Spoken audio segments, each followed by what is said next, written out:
Hey, what's up YouTube? It's your boy Koldkuts here. Got a new controller for Christmas / anniversary present from Beam. The Denon hc1000s controller. I'm gonna show you guys how to hook it up with the TORQ 2.0. Before I get started, I wanna big up my man Papakino for helping me out. He's another TORQ warrior. Definitely check out his videos, TORQ mini mapping tricks and concepts at torq/dg.com under tips and tricks. Definitely check out his link. I'll have it in his description box below, so make sure you check him out. And yeah, so big ups to him. New controller, pretty excited. So yeah, let's get started. First, what we want to do is you want to load up your TORQ. So get that started. We'll load that up.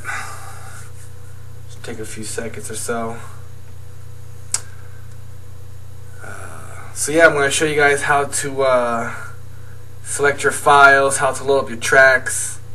You know, pretty much the basic stuff. Everything else here in the past is pretty much easy to assign. Just right click, hit the button, like these are all your cue points. You know, but I'll show you in a little bit how I have mine set up. So right now I got TORQ running, and the cool features on there where you can select your files with this knob right here, so you see on the screen how I can scroll up and down. And on my music folder, if I want to click onto it, I click on my knob or down. That's my enter button. So I click on that, and you can see my folders of all my music. And if I want to go to my browser, select my tracks, I have it assigned to my here, let me get a folder. I have it assigned to my browser button here, so if I click on that, you can see where it goes to the right, and I can browse through my tracks, whatever tracks I want. And to load a track, I have it set right now for deck B. I have my button here, my A load button, so if I hit this, you can see it pops up the track. Same thing here for my deck C. I have my B load button assigned to that, so if I click on that, bam, you see how the tracks load up. And if I want to go back to my file, to my folders for my file, so I hit my browse button, and I go back, and you can see I can scroll.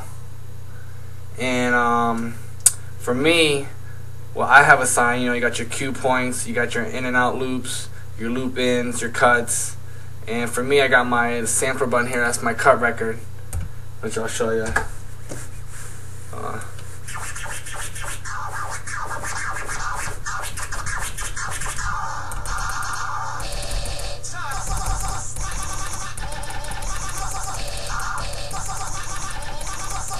So it's pretty cool. Everything's assigned though. It's for what I do, And so yeah, so let's get started. So assign the enter button when you push down. What you gotta do is go to your settings, click on your settings, and go down where it says controller assignments. Click on that.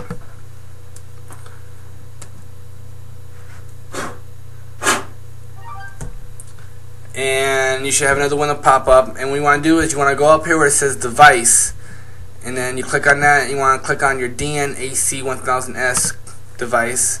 And when you click on that, it's going to be empty. All this right here is going to be blank. You're going to have nothing on there because TORQ 2.0 doesn't read the controller, so nothing on there is going to be mapped. So what you need to do is you want to go down here, and you want to click on, hold on, let me scroll down real quick. You want to click on new input, and when you do that, you're going to have another page that's going to open up. And then what you want to do is to set the enter button when you push down, you want to go right here where it says path, click on path, and then you want to go to your browser. Click on your browser and you see enter. Highlight enter and hit apply. And when you do that, make sure your settings, or like my settings, what I have, make sure your MIDI message is on note, and make sure your control type is on button, and then make sure your button action is on hold action. And what you want to do is you want to click on the learn button, make sure you highlight the learn button, click on that, and then you want to push down on the knob. That will assign the enter button for your torque. Excuse me. So now, since that's set, what you want to do is, once again, you have to click on new input, because you have to assign a new assignment. So you want to click on new input, and then when that does, when you do that, you click on path, and what you want to do is, you want to go back to your browser, and then you want to select move to next item. That's what's going to make you scroll using this knob. So for me to scroll, I want from left to assign it. So click on move to next item, apply, and what you want to do is make sure your MIDI message is on control change, make sure your control type is on jog encoder, and make sure your jog type is on type A, and then make sure you highlight your invert button. And then when you do that, same thing, go to your learn key over here, click on that, and then turn it, and that's going to assign for it to scroll down.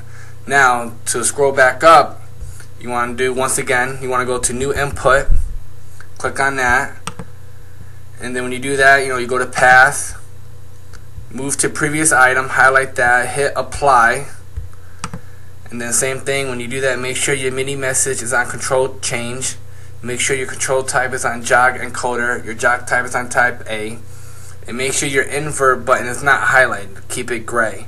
And then same thing, you want to go to your learn key, click on that and highlight it, and then you want to scroll your knobber to the right, and that's going to make your file to go up and down to scroll through your folders.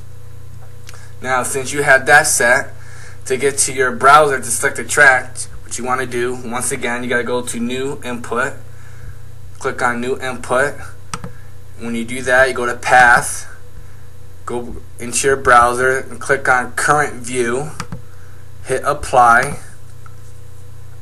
Now when you do that, same thing, make sure you have what I have on my screen, hopefully you can see it. On MIDI message, make sure it's on note, and on control type, make sure it's on button, and then for button action, make sure it's on toggle values, and on button value 1, make sure it's on location, and on button volume 2, make sure it's on file list. And that will make you to go in and out your browser and your tracks.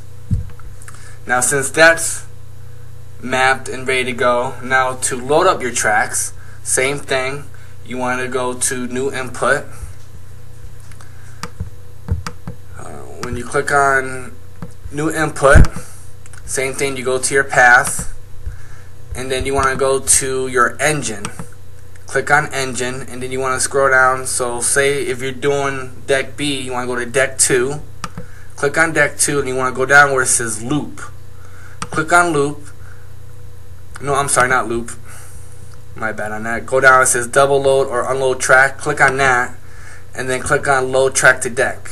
Click on that and then apply, and then it's the same thing. Make sure your MIDI message is on note, make sure your control type is on button, make sure your button action is on hold action, and make sure your deck switch is off.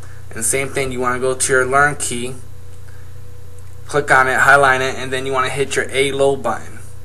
Now it's going to be the same thing for track C or deck C. Same thing for the load B button. It's the same concept. Go to the new input, you want to go to your engine, and then you want, and then you go to deck 3, unload track, load track to deck, click on that, apply, same thing, click on your learn, make sure it's highlighted, and you click on deck B, and then that's going to assign for you to load your track from deck C if you have it assigned there. Same thing for A, B, C, or D of the decks on Torque 2.0. So, but yeah, that's pretty much how I have mine set up.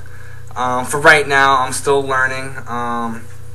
So yeah, if you guys have any questions, hit me up. Give me a message on YouTube, or hit my boy Papa Kino up. He can help you out too. So yeah, so definitely check out Torque 2.0, avid.com.